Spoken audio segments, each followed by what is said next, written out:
Sunday Night Production.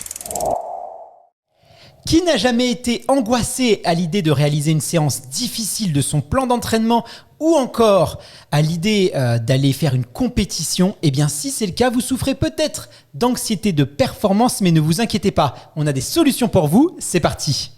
Dans la tête d'un coureur vous présente Body and Mind, un programme dédié à l'harmonie du corps et de l'esprit. Tous les mois, une nutritionniste et une préparatrice mentale vous partagent leurs meilleurs conseils pour optimiser votre santé et votre bien-être. Bonne écoute! Soyez les bienvenus dans le podcast Dans la tête d'un coureur et aujourd'hui, pour cet épisode de Body and Mind, nous allons aborder un thème qui touche un grand nombre de coureurs et de coureuses à pied, même s'ils n'en ont pas forcément conscience, l'anxiété de performance. Qui n'a jamais ressenti cette boule au ventre à quelques jours du coup d'envoi de son marathon ou de son prochain défi sportif, cette angoisse à l'idée peut-être de réaliser une séance clé de son plan d'entraînement, la crainte de ne pas être à la hauteur, que nos efforts ne porteront pas leurs fruits, cette petite voix qui nous murmure qu'on va pas y arriver, que ça va être trop dur, eh bien l'anxiété de performance est un sentiment universel et pourtant très peu de sportifs et de sportives en parlent ouvertement. C'est peut-être même un petit peu tabou, c'est ce qu'on va voir. Alors comment faire pour combattre ces angoisses, cette petite peur? Eh bien ça va être le sujet d'aujourd'hui et pour nous aider à y voir plus clair, j'ai le plaisir d'avoir à mes côtés Manon Vercouter, coach mental et praticienne en hypnose, spécialiste du changement. Salut Manon, comment est-ce que tu vas? Est-ce que tu n'es pas trop un petit peu anxieuse à l'idée de réaliser ce podcast? Salut Guillaume, déjà je suis ravie d'être là et puis c'est vrai que les premières fois j'étais un petit peu anxieuse de venir enregistrer des podcasts et finalement au fur et à mesure on sent que ça va de mieux en mieux, donc c'est une bonne nouvelle pour nos auditeurs aussi. Ah, comme quoi l'expérience, c'est vraiment la clé à beaucoup de choses. Alors c'est vrai Manon que lorsque moi j'ai fait un petit sondage, lorsque je parle d'anxiété de performance aux gens, les gens me disent bah non je connais pas, non je pense pas que j'en fais, et quand je leur dis mais voilà, t'es pas stressé des fois à l'idée de réaliser une séance? Est-ce que tu vas penser à ta séance toute la journée? Est-ce que ça va t'obséder? Est-ce que tu vas avoir des craintes, des angoisses? Ça va pas être un sentiment agréable pour toi? Me dire, mais oui, ça me le fait quelquefois. Eh bien ça, c'est l'anxiété de performance. Je pense qu'on en est tous plus ou moins sujets, certains plus que d'autres. Mais c'est vrai que c'est pas forcément... Cette notion-là, elle n'a pas forcément été très théorisée et pourtant, c'est quelque chose qui est très étudié, l'anxiété de performance. Est-ce que tu peux nous donner peut-être une définition plus concrète, plus précise pour qu'on sache de quoi on va parler aujourd'hui ? Oui, tout à fait. Alors, c'est peut-être en fait le terme que les personnes, le terme avec lequel les personnes ne sont pas forcément familières. Néanmoins, c'est un sujet qui peut toucher et qui touche, je pense, nombre de nos auditeurs, peut-être même toi ou moi, Guillaume. En tout cas, ça concerne aussi bien les sportifs aguerris que pas, d'ailleurs. Que les amateurs. Là, tout le monde est vraiment... Exactement. Il n'y a vraiment pas de différenciation à faire à ce niveau. Alors déjà, on va commencer par poser les bases, c'est-à-dire que parfois cette anxiété de performance, elle peut être confondue avec du stress. Sauf que le stress, en fait, il peut être sain. C'est-à-dire qu'il peut être mu par notre système nerveux et donc il peut être quelque chose qui va nous porter, qui va être motivant, qui est en fait un processus physiologique normal, naturel. Ça peut être également confondu pour la peur de la nouveauté. La peur de la nouveauté, c'est aussi la peur de l'inconnu, c'est-à-dire ce que je ne connais pas. Là, on est vraiment sur une anxiété, un stress qui est déclenché à l'idée de réaliser une performance et du coup de ne pas réaliser une performance qu'on souhaite faire. C'est vraiment lié au fait de se mettre la pression, au perfectionnisme. Au syndrome du bon élève aussi. Exactement. En fait, l'anxiété ou l'angoisse, ça s'appelle aussi comme ça, de performance, c'est vraiment une inquiétude excessive, on est vraiment dans l'excès, qui est reliée à une performance, ici sportive comme son nom l'indique, et donc a fortiori qui est reliée également à la peur de l'échec dont on va parler dans cet épisode. Et donc elle se distingue vraiment par exemple du TAG, qui est le trouble anxieux généralisé, qui est quelque chose de pathologique et médicalement reconnu. Merci pour ces petites subtilités. C'est vrai qu'il ne faut pas confondre le stress avec l'anxiété de performance. Concrètement, si on veut quelques exemples, voilà, pour que ce soit concret, en matière de course à pied ou dans notre vie en général, comment ça se manifeste l'anxiété de performance? Tu peux nous donner des situations, comme ça les auditeurs vont pouvoir se dire « Ah, ça m'est déjà arrivé ou pas ?» Bien sûr. Alors, ce qui est à comprendre déjà, c'est que l'anxiété de performance, elle va se déclencher lorsqu'une personne perçoit, c'est pas forcément réel, mais perçoit une situation comme étant menaçante et qu'il y a donc un décalage perçu entre la difficulté de la tâche à réaliser, donc la compétition, et les habiletés du sujet à accomplir la tâche. Donc il y a vraiment en fait ce décalage-là. Comment elle se manifeste concrètement ? Donc, tout en rappelant qu'il est nécessaire et impératif de consulter son médecin traitant afin d'établir un diagnostic, voici quelques exemples qu'on peut vous donner. Déjà physiquement. Ça va être le fait de ressentir de l'angoisse à l'issue de faire la course. Peut-être des tremblements. On va se mettre à trembler sur la ligne de départ. On va avoir des difficultés un petit peu à respirer, à parler. On va avoir le cœur qui s'emballe. On va avoir une augmentation de la transpiration, une augmentation de la chaleur corporelle alors qu'on ne s'est pas encore mis à courir. Il peut y avoir aussi des troubles digestifs, des maux de tête, voire même des tensions musculaires. Tout ça, ça peut aller jusqu'à la nausée, à la sensation, vous savez, de bourdonnement dans les oreilles comme on a juste avant de s'évanouir. Et ça peut d'ailleurs aller jusqu'à des sentiments qu'on appelle de déréalisation ou de dépersonnalisation. Donc ces impressions qu'on est un petit peu dissociées, qu'on est là, mais en même temps pas là. Et puis mentalement, ça parlera, je pense, à nombre de nos auditeurs. Donc toujours garder aussi l'idée que ici on ne pose pas de diagnostic et que c'est pas un diagnostic qui est fait, mais mentalement on peut avoir une forte appréhension à l'idée de faire la course. On a peur de se sentir jugé. On va se dire qu'on ne va pas y arriver. Le dialogue interne est très très négatif et en fait on se fait des scénarios catastrophes tout seul. On n'est jamais branché sur les scénarios positifs. Et donc tout ça, forcément, ça va amener émotionnellement un sentiment d'inefficacité, peut-être de fatigue. On est dans la peur, le stress, les tensions. Et en comportement, donc dans les actions concrètes, ça va pouvoir amener en fait parfois, ça peut aller jusqu'à l'évitement de certaines situations. C'est-à-dire, en fait, j'ai tellement d'anxiété, tellement de peur que du coup, je ne vais pas y aller. Donc, je ne vais pas me présenter à la course. Je ne vais pas me présenter à l'entraînement. Vraiment, on va être dans la fuite. Parfois, ça va être aussi des difficultés à se concentrer, à comprendre, à intégrer ou à retenir certaines informations, par exemple, pour le plan d'entraînement.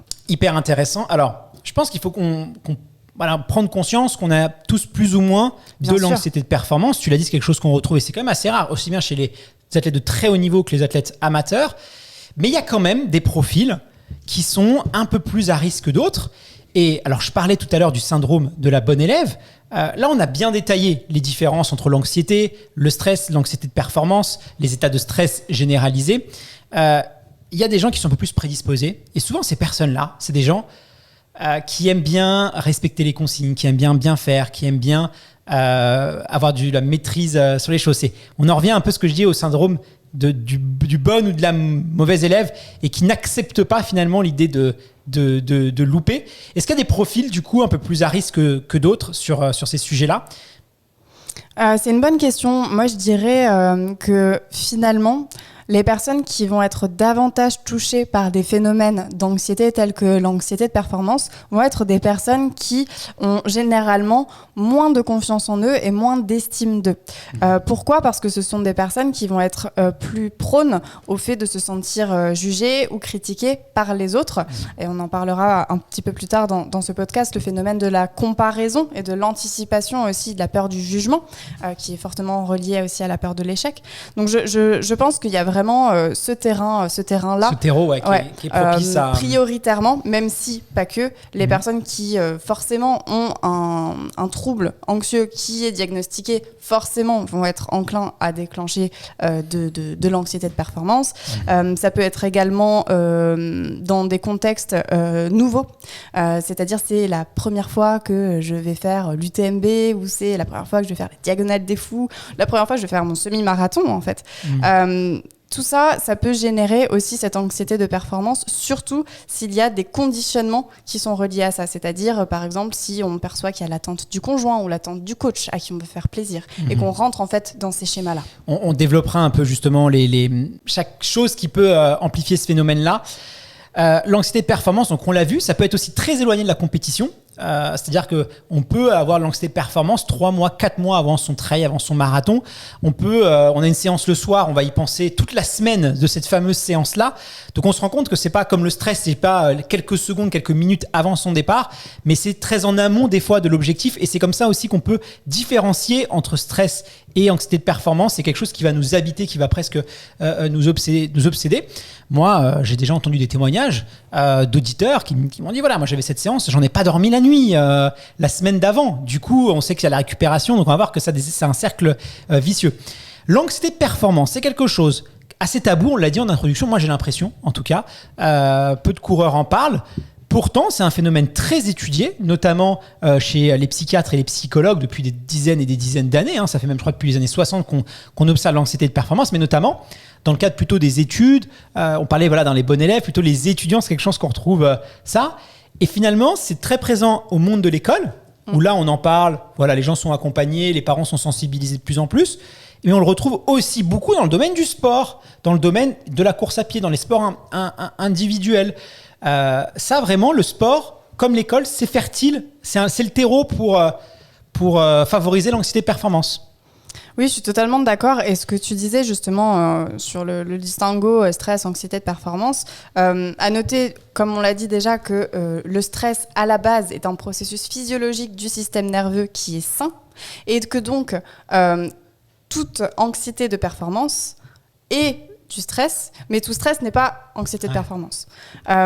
Également, concernant ce terreau fertile, les études qui ont été menées dans le domaine donc, scolaire, qui est translaté également dans le niveau du sport, on le retrouve aussi parfois moins étudié, mais néanmoins dans les faits, dans le domaine aussi professionnel. Vous savez, ce stress de réussir une présentation, une conférence très importante, de réussir un entretien, etc.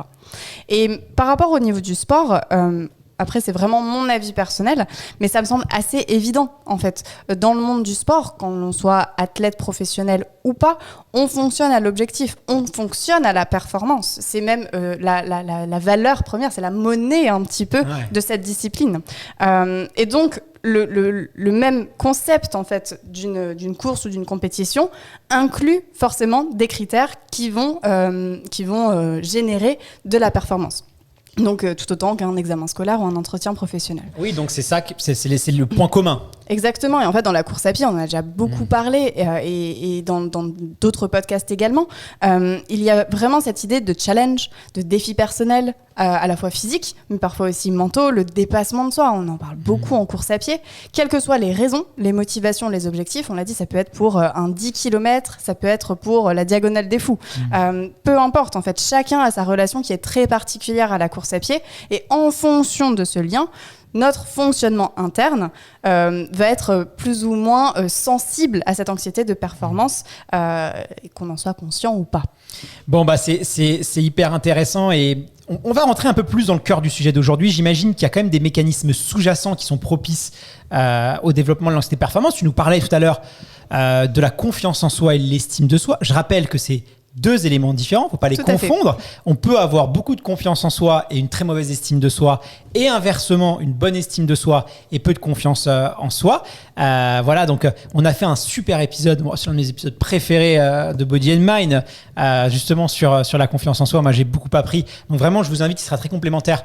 Ça va être intéressant. Mais il y a aussi, et voilà, dans l'anxiété de performance, cette peur que tu as parlé, c'est surtout la peur de l'échec. La peur de ne pas y arriver, syndrome du bon élève, on en revient. Je vais pas y arriver, je vais me tromper. On sait, dans le monde scolaire, par exemple, en Asie, l'anxiété de performance, c'est un trouble qui est extrêmement répandu parce qu'il y a beaucoup de pression des parents. Il faut qu'ils réussissent les écoles, et là-bas, ils sont tous malheureusement soumis à ça. Il y a la peur de ne pas y arriver, de ne pas être à la hauteur. Ça, c'est un lien direct avec l'anxiété de performance. Oui, tout à fait. C'est vraiment le lien direct. En fait, c'est un point de convergence logique finalement. C'est-à-dire qui dit performance sous-entend nécessairement d'une certaine façon la notion d'évolution, donc de réussite, d'amélioration ou non. Et donc, ce que certains vont appeler du coup l'échec ou la dépréciation des performances.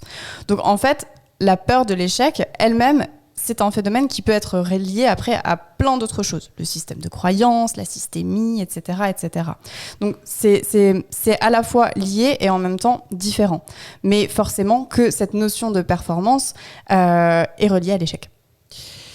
Ça, on va toucher vraiment le fond du problème, et je pense que nous en France, malheureusement, où on a dans le système éducatif scolaire français, où vraiment si on se trompe, on est pénalisé, si on se trompe pas, on a des bons points. Il y a un peu moins maintenant parce qu'on a la culture anglo-saxonne où on sait qu'il faut faire des erreurs, il faut tomber pour se relever, c'est l'apprentissage aussi. Mais c'est vrai que nous, on a un peu moins cet héritage-là, et donc forcément, erreur, je n'y arrive pas, négatif. Alors que finalement, très limitant. Voilà, c'est hyper limitant, alors que c'est ça. Donc évidemment, j'imagine que l'échec si on veut travailler sur son anxiété de performance, ça va être déterminant. Je ne sais pas si tu veux rajouter d'autres points sur ça, mais là, on touche du doigt vraiment le fond du problème. Exactement. Et en fait, moi, il y a quelque chose que je trouve particulièrement intéressant dans la peur de l'échec.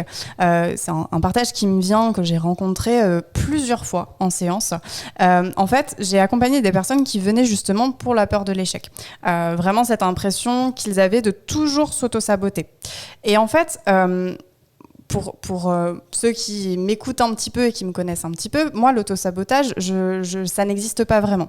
C'est-à-dire qu'à partir du moment où je mets en place des actions qui ne contribuent pas à l'objectif que je m'étais posé mentalement, c'est que inconsciemment, il y a une autre attente qui est opposée à l'attente consciente. Et donc, vu qu'on a 95% de fonctionnement inconscient, c'est donc forcément les 95% qui, entre guillemets, gagnent la bataille. Donc finalement, ce n'est pas de l'auto-sabotage, c'est simplement la partie inconsciente qui a exactement ce qu'elle voulait, sauf que parfois, on ne sait pas exactement ce qu'elle veut. Et on se dit, pourquoi je voudrais échouer ma course ?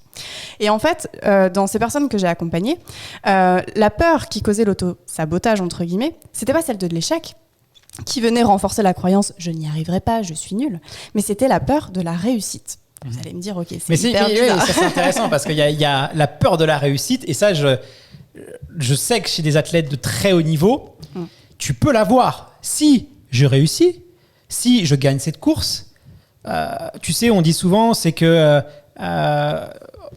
en 3 secondes, c'est passé ce que j'ai essayé de faire en 10 ans. Donc il y a vraiment une bascule, ta vie va changer. Tiens, je gagne un titre de champion du monde. Alors, Pierre-Ambroise Boss, PAB, champion du monde, on a vu sa carrière jusqu'à son titre de champion du monde sur 800 mètres. On a vu ce qu'on a découlé, on a vu les conséquences que ça a pu avoir. Donc ça a de l'impact qui peut être positif ou négatif. Mais à un moment donné, un titre, un résultat, une atteinte de performance va générer un après. Et cet après peut aussi faire peur. Exactement. Et ça, en fait, c'est très difficile à conceptualiser et à anticiper consciemment. Parce qu'en fait, très souvent, de ce que j'ai pu observer, encore une fois, dans mon expérience pro et perso, c'est que la peur de la réussite, elle peut être aussi responsable de ces manifestations d'anxiété de performance. Parce qu'en fait, il y a une part de nous qui souhaite réussir, souvent la partie plutôt consciente, mais l'inconscient, il a trop peur de performer selon ce que lui a associé à la réussite. Et ça, c'est très intéressant, c'est qu'est-ce que vous, qui êtes en train de nous écouter, vous associez à la réussite. C'est quels mots qui vous viennent en tête ? Pour certains, ça va être succès, ça va être bonheur, ça va être reconnaissance. Là, ça commence à toucher à des choses aussi où on attend d'être accepté, intégré, peut-être aimé aussi par ce qu'on fait. Mais pour certains aussi, ça va être associé au changement, à l'inconnu. Et donc, changement et inconnu dit perte de contrôle. Et ça, c'est très, très, très difficilement acceptable, surtout dans le monde du sport et pour les athlètes. Des fois, il y a des grands objectifs. Faire un marathon, c'est mon défi d'une vie. Faire l'UTMB, c'est le défi de ma vie. On centralise beaucoup. Et du coup, il y a peu, comme tu dis, le cerveau est complexe. Donc, on peut se dire finalement, il y aura peut-être une perte de sens. Qu'est-ce qui va se passer après ? Et donc, on peut comme ça se saboter. Donc, c'est intéressant d'avoir ça. On en revient un peu à ce côté d'anticiper les choses. Alors, je l'ai dit, typiquement, je reçois un plan d'entraînement. Moi, je l'ai vu avec un athlète, un témoignage que j'avais reçu. Il est allé chercher les séances les plus dures, alors qu'il n'est pas encore prêt. Et il a même réalisé les séances les plus dures avant de commencer son plan d'entraînement pour se rassurer sur le fait qu'il était capable. Donc là, le système de pensée, il est quand même compliqué parce que il faut se rendre compte que quand on fait ça, on va générer... Déjà, on n'est pas forcément prêt parce que cette séance, si elle est faite à 8 semaines, vous allez progresser de 0 semaine à 8 semaines. Donc, cette séance, elle est programmée tout en sachant que vous allez progresser, vous allez avoir une marge de progression. Donc, vous n'êtes déjà pas capable au jour J de le faire. C'est le principe de l'entraînement. Voilà. Sinon, il n'y a pas besoin de plan d'entraînement, si on est déjà capable de faire les choses.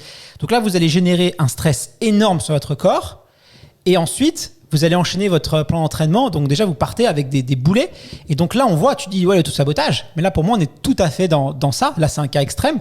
Mais quelquefois, des fois, on veut se rassurer. Tiens, est-ce que je suis capable de faire ces allures ? Tiens, je vais aller le faire pour me prouver que je suis capable de le faire. Et ça peut être problématique. Carrément, et c'est hyper intéressant. Alors là, tu l'as pas dit, et tant mieux, j'ai envie de dire. Mais c'est vrai que parfois, on dit je suis anxieux ou les personnes anxieuses, etc. Moi, je suis quelqu'un qui aime bien faire attention aux mots. La sémantique est très importante pour moi, et je préfère dire des personnes ou des coureurs qui présentent de l'anxiété. Pourquoi ? Parce que le fait de dire je suis ainsi, je suis anxieux. C'est vraiment un processus d'identification à ce qui nous cause souci. Et donc, même si c'est perçu comme négatif, le fait de se désidentifier de quelque chose, c'est très très douloureux pour le cerveau. Donc ça, c'était le premier point. L'anxiété que l'on peut parfois ressentir ne nous définit pas et ne nous caractérise pas, puisque dans d'autres moments, nous pouvons nous sentir parfaitement calmes et détendus. Ensuite, j'aime bien les réponses qui vont tenir compte de la personne plutôt que d'appliquer des préceptes de façon générale. Du coup, je pense que dans ton exemple, il y a des personnes, en écoutant ça, qui vont peut-être se dire moi, j'adore voir le plan de course parce que ça va me booster à fond. Faire les séances, c'est encore autre chose parce qu'on est vraiment sur le fait de se tester et de se mettre en situation d'échec pour se prouver, pour venir valider la croyance qu'on ne va pas y arriver. Donc on est dans cet autosabotage qui finalement vient valider une croyance inconsciente. Pour d'autres, au contraire, regarder le plan d'entraînement à l'avance, ça va les effrayer parce que du coup, ils auront constamment en tête la montagne, plutôt que d'avoir juste le sentier devant eux. Donc je pense que c'est vraiment à chacun de trouver son équilibre et d'apprendre à se connaître. Ce qui conviendra à toi, peut-être sera très différent de ce qui me conviendra à moi. Et donc aussi prendre en compte que ce qui nous a convenu par le passé, c'est pas forcément ce qu'on va continuer à faire parce que parfois on change. C'est vraiment l'idée qu'il y a des personnes qui sont plutôt bâtons et des personnes qui sont plutôt carottes. Après, il faut pas non plus alimenter... nourrir cette anxiété parce que tout à fait. Finalement c'est un petit c'est comme les petites bactéries là qui se nourrissent de nos cellules. L'anxiété de performance, elle aime bien ça, elle aime bien quand on reçoit une séance dure, elle aime bien quand il y a des, tu vois, elle va se nourrir de ça. Donc essayons quand même de pas l'alimenter. Alors en plus de cette pression, tu as dit quelque chose tout à l'heure et j'aimerais rebondir sur ça, c'est la peur d'être jugé par les autres, sa famille, son entraîneur. Et c'est vrai que il y a un peu cette idée qu'on peut avoir, c'est que on pense que les gens portent de l'intérêt à nous. Par exemple, il y a une étude qui a été faite sur un bouton. Quand on a un bouton, on l'a tous vu, tiens, je me lève le matin, j'ai un bouton. Et ben, on surestime de 12 fois le fait est qu'il va être remarqué. Alors, je ne sais pas si c'était clair, mais grosso modo, on a l'impression que tout le monde va regarder que ça, que tout le monde va être focalisé sur ça, et c'est 12 fois supérieur à la réalité. Donc, on a un peu cette tendance en tant qu'humain à penser qu'on a un peu le nombril du monde, à penser que tout le monde va voir que ah là là, j'ai mon petit épi, j'ai mon machin, alors que, on va pas se mentir, la plupart du temps, les gens se moquent royalement de... vu que chacun regarde son nombril, les gens regardent leur nombril voilà, aussi. Exactement. Voilà, donc c'est quand même une réalité. Je sais pas si c'est bien ou mauvais, mais c'est quand même une réalité.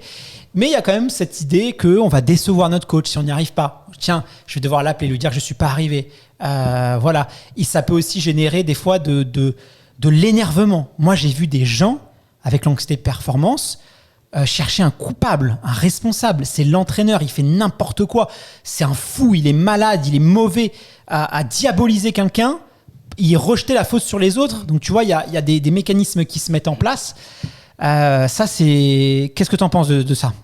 En fait, c'est vrai que c'est un vrai sujet. C'est tout un système, plutôt une sorte d'engrenage, en fait. Tu vois, t'as plein d'écrous les uns dans les autres, et quand on actionne un, en fait, ça fait tch, tch, tch, et il y a tout qui s'actionne en même temps. Peur de l'échec, de la réussite, du jugement, perfectionnisme, etc., etc.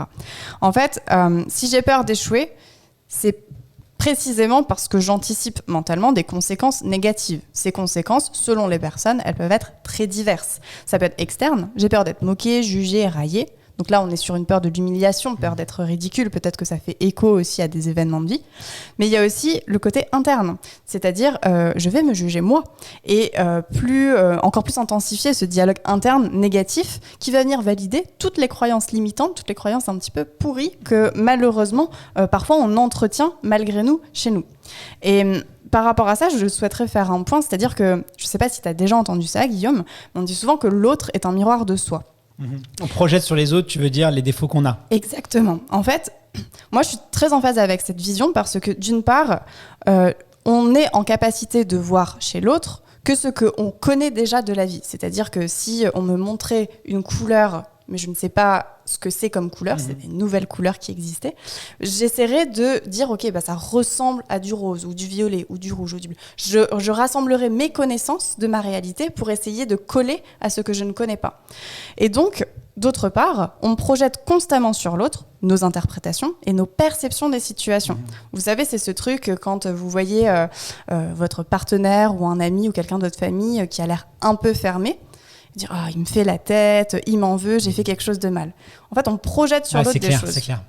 Et donc en fait, si j'ai tendance à beaucoup me juger, alors forcément, je vais avoir peur que les autres me jugent, puisque c'est déjà ce que je me fais subir à moi-même, c'est ce que je connais. Mais quand on réfléchit, quelqu'un qui ne se juge pas ou qui se lâche un petit peu la grappe, on va dire, et qui ne se critique pas, il n'aura pas peur en fait d'être jugé, puisque pour lui, en fait, il est totalement détaché de ça. Cette notion n'existe pas dans sa réalité. Oui, on l'a tous vécu, des gens à qui on répond pas tout de suite et qui vont s'imaginer qu'on leur en veut, alors que non, c'est juste qu'on a vu une journée de travail. Donc c'est vrai que c'est assez intéressant. Alors, dans ce mécanisme du jugement, du regard des autres, il y a quand même quelque chose qui accentue ce phénomène, moi je pense. Et nous, les coureurs à pied, on est particulièrement exposés à ça. C'est la comparaison. C'est-à-dire qu'on c'est naturel. On a un peu cette à vouloir se comparer aux autres. Moi, j'avais un manager qui me disait des fois je me compare aux autres, je me fais peur. Des fois, je me compare aux autres, je me rassure. Tu vois, donc c'est un peu dans ces deux sens-là. Et c'est vrai que nous, on aime bien regarder un peu nos partenaires d'entraînement, nos collègues de bureau, même des inconnus, tu vois. Moi, tiens, il y avait des mecs que je croisais tout le temps sur les courses, que je connaissais à peine, on se saluait comme ça, j'allais quand même voir leurs résultats. C'était pas méchant, c'était pas bienveillant, mais voilà, je voulais savoir ce qu'il avait fait, j'avais besoin de connaître. On passe tous notre vie sur base attelée pour voir un peu les perfs des uns et des autres. C'est vrai que c'est quelque chose où on analyse, on voit les résultats. Moi, je regarde les résultats des courses. Tiens, je le reconnais, lui, il est là, il a fait ça, il a fait ça. Voilà, et ça, nous les coureurs à pied, on est très sujets à ça. Est-ce que cette manie un peu de vouloir un peu se comparer, de vouloir un peu voir ce que les performances des uns et des autres, est-ce que ça peut être accentuer ce phénomène ? Totalement, en fait. Encore une fois, simple logique. Le mécanisme de comparaison, il intervient souvent quand une personne se sent un petit peu soit manque d'estime d'elle-même, soit manque de confiance en elle, soit est déjà sujette au stress. Et donc, du coup, vu qu'elle est en indécision, par rapport à elle-même, elle va se brancher, entre guillemets, sur l'extérieur pour se comparer. Donc ça peut être comparer sa valeur en tant que personne, en tant qu'athlète, mais ça peut être aussi au niveau des perfs. Et ça peut être par rapport en fait à tout un tas de choses qui sont présentes dans le sport et ailleurs.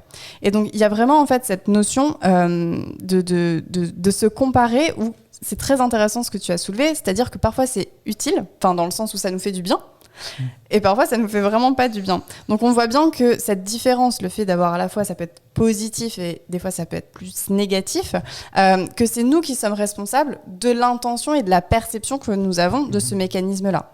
Mais quand je me compare, c'est que je ne suis pas mon propre point de référence et donc je me compare à quelque chose qui est extérieur à moi. Mais en fait, on ne peut pas vraiment comparer le chapitre 5 de notre vie sportive au chapitre 72 du voisin. C'est comme si on essayait de comparer des pommes et des bananes. Bon, ça reste des fruits, comme là, ça reste dans le domaine de la course à pied, mais c'est totalement différent, en fait.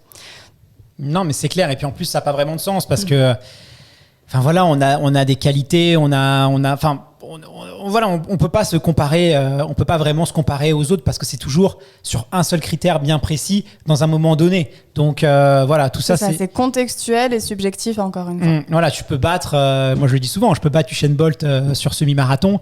Est-ce que pour autant je suis un meilleur athlète que Usain Bolt ? Tout ceci, c'est une perception, je ne pense pas. Donc voilà, il faut.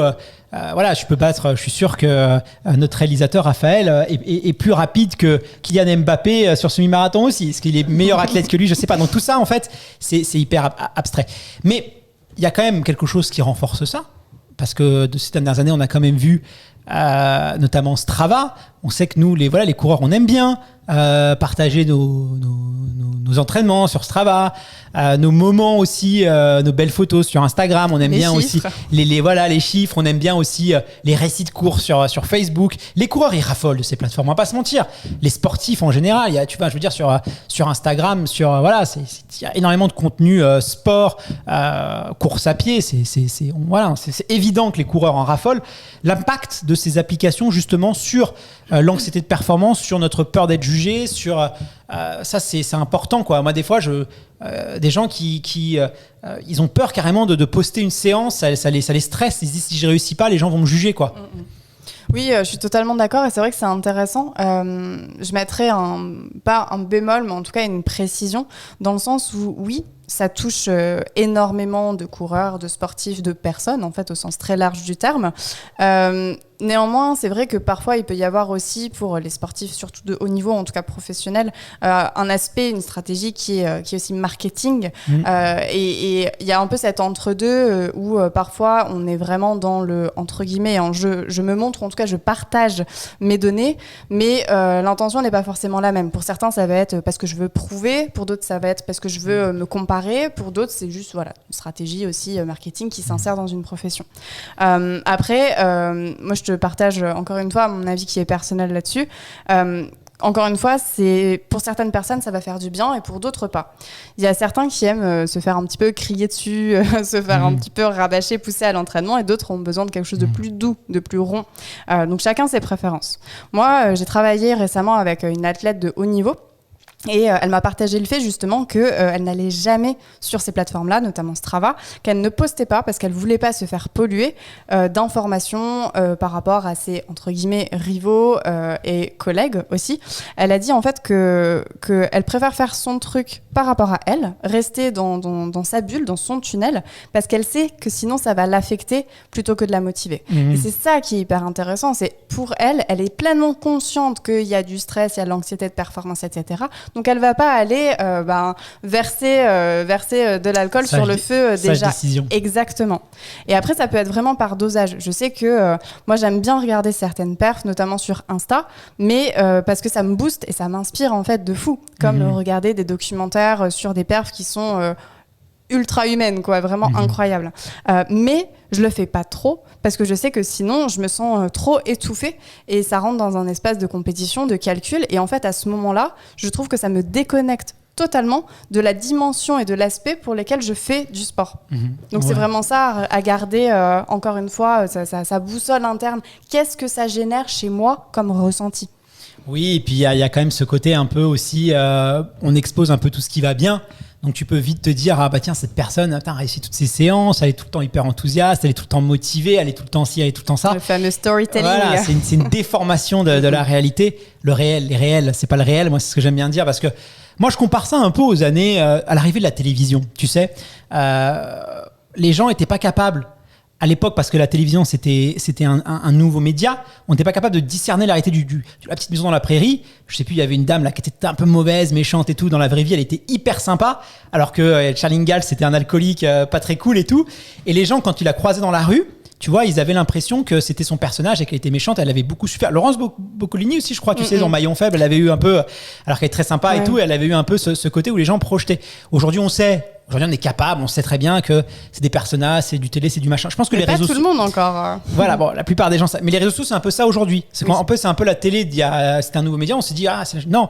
Et les gens qui sont sur les réseaux sociaux, il y a un côté, plus ou moins exacerbé ou pas, mais de romance, de ci et de ça. Et les athlètes, c'est les premiers. Moi, j'étais en stage avec des athlètes, pas français, je le dis, mais c'est des athlètes étrangers. Ils me postaient des séances qu'ils n'avaient pas fait, parce que j'étais avec eux la journée, j'ai vu que c'était... Voilà, donc il y a aussi de l'intox.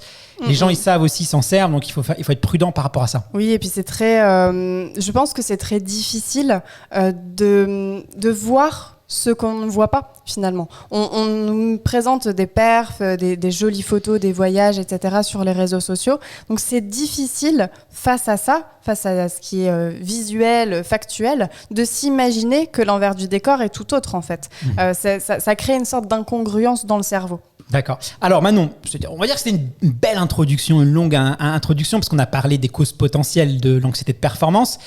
Évidemment, moi, ce que j'aimerais, c'est apporter des solutions à nos auditeurs, à mon avis, qui sont impatients de les connaître. Comment est-ce qu'on peut gérer et idéalement surmonter cette anxiété de performance si on y est confronté ? Imagine un athlète qui rentre dans une prépa et qui a besoin de se libérer un peu de l'anxiété de performance s'il en est sujet. Alors, il y a plusieurs points. Le premier, déjà, ça va être vraiment, c'est le premier point pour tout, mais c'est la prise de conscience ou l'identification. Déjà, c'est est-ce que ce podcast, les éléments qu'on a donnés, qui restent non exhaustifs, est-ce que ça vous ressemble ? Est-ce que ça vous parle ? Et surtout, est-ce qu'à l'intérieur de vous, ça crée des petites sensations ça serre, ça tire, comme si il y a quelque chose qui vient être touché.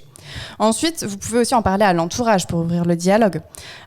Considérez ce qui peut être mis en place à votre échelle personnelle, si, encore une fois, on n'est pas dans le domaine médical parce qu'il y a quelque chose qui est urgent. Donc ça peut être de faire de la méditation, faire de la cohérence cardiaque, faire des bains froids, du yoga, tout ce que vous souhaitez. Et puis surtout, c'est commencer, s'il y a quoi que ce soit comme doute, à en parler à un professionnel de santé qui puisse effectuer un diagnostic. Donc il y a des formes notamment d'accompagnement thérapeutique qui sont très très efficaces pour ça. Je vais en citer quelques-unes. Il y a notamment les TCC, thérapie cognitivo-comportementale. Il y a également l'EMDR qui est très efficace pour la gestion des traumas et processer les émotions. C'est pratiqué par des psychologues. Et après, dans des accompagnements plus alternatifs, toujours en complément d'un suivi médical, il y a des outils comme l'IFS, ou la TRE, qui est une méthode de relâchement des tensions et des traumas, la sophrologie, le travail somatique, le travail somato-émotionnel et bien entendu, l'hypnose. C'est aussi un prisme de lecture parce que, je te donne un exemple, moi quand tu es jeune, souvent, tu as des perceptions un peu différentes. Par exemple, un gamin qui est en école d'athlé, tu vois, qui a 14-15 ans, je t'assure, quand l'entraîneur il donne des séances dures, les gamins ils sont excités. Ça va être dur, oh, ça va être trop, ça va être trop violent, ça va être trop machin, je sais pas si. Et ils sont hyper enthousiastes et excités à l'idée, tu vois, de réaliser une séance qui va être dure. Vraiment, ça les anime, quoi. Ils pensent à ça et eux, ils y pensent, mais dans l'effet inverse, ils sont comme si tu les emmenais à Disneyland, tu vois. Et en vieillissant, tu vois, j'ai l'impression que ça s'inverse, mais finalement, ce n'est qu'un état d'esprit. C'est-à-dire qu'on peut le voir en disant « Mon Dieu, je vais pas y arriver chez ci, c'est ça ». On peut se voir en disant « C'est une séance de ouf. Peut-être je vais y arriver, peut-être je vais pas y arriver, mais franchement, ça va être une séance de ouf. Si j'y arrive, ça va être un truc de fou, quoi ». Donc c'est aussi des fois aussi bête que ça, qu'un processus de pensée, de voir plutôt c'est un peu ballot ce que je veux dire, mais de voir plutôt le verre à moitié plein qu'à moitié vide. Et ça, je pense que c'est important. Tout à fait, en fait. Comme pour tout, la notion de réalité, elle est très subjective, en fait, puisque ce que tu vas voir, ton t-shirt, moi, je le vois plutôt bordeaux, mais certains vont dire c'est plus violet, c'est plus pourpre. Donc, encore une fois, on encadre le réel par nos mots et par nos façons de voir les choses. Pour certains, le verre sera à moitié vide, pour d'autres, il sera à moitié plein. Donc, c'est toujours intéressant de faire de la métacognition, c'est-à-dire qu'est-ce que je pense et comment je le pense. Et donc, du coup, s'il y a une situation qui me crée de l'anxiété, etc., d'accord, est-ce qu'il n'y a pas une autre façon dont je pourrais percevoir cette situation? Et pour ça, pour s'aider, on peut par exemple se dire comment percevrait mon entraîneur de cette situation, comment percevrait cette situation par mon meilleur ami, comment serait perçue cette situation par, je sais pas, Kylian Jornet. Enfin, en fait, essayer de switcher, et plus on va switcher, plus on va créer d'autres options. Et au lieu d'avoir comme 2 cartes dans notre main qui créent une sorte d'alternative, on peut avoir tout un paquet de cartes. Hyper intéressant. Pour celles et ceux qui voudraient peut-être aller un petit peu plus loin dans la réflexion, est-ce que tu as des ressources, livres, podcasts, films, que tu recommanderais à nos auditeurs qui s'intéressent à ces sujets-là? Oui, alors ça, je pense qu'elles seront bien dans la description. J'ai pas mal de ressources là-dessus, donc je vais en donner juste quelques-unes. Vraiment, le premier podcast qui me vient en tête, c'est Pas de soucis de Camille Tomate. C'est pas spécifique au sport, mais c'est relatif à l'anxiété, aux troubles anxieux généralisés, au système nerveux et au travail somatique. Elle fait un travail vraiment incroyable dans l'explication, la démocratisation, la vulgarisation de ces phénomènes-là. Et déjà, écoutez, c'est très thérapeutique. Ensuite, je vais vous conseiller juste 2 livres. Le premier, ce sera de Gabor Maté, qui est un physicien et un auteur canadien. Son ouvrage s'appelle « Quand le corps dit non », et donc, qui rentre aussi dans le sujet du mental versus émotion, etc. Et un deuxième ouvrage de Bessel van der Kolk, qui est un psychiatre américain mais d'origine néerlandaise, qui s'appelle « Le corps n'oublie rien ». C'est un spécialiste en fait du syndrome de stress post-traumatique, professeur psychiatrie à Boston University. Je mets juste un petit warning, c'est un livre qui va traiter de violence, de syndrome PTSD, de temps de guerre, etc., d'agression.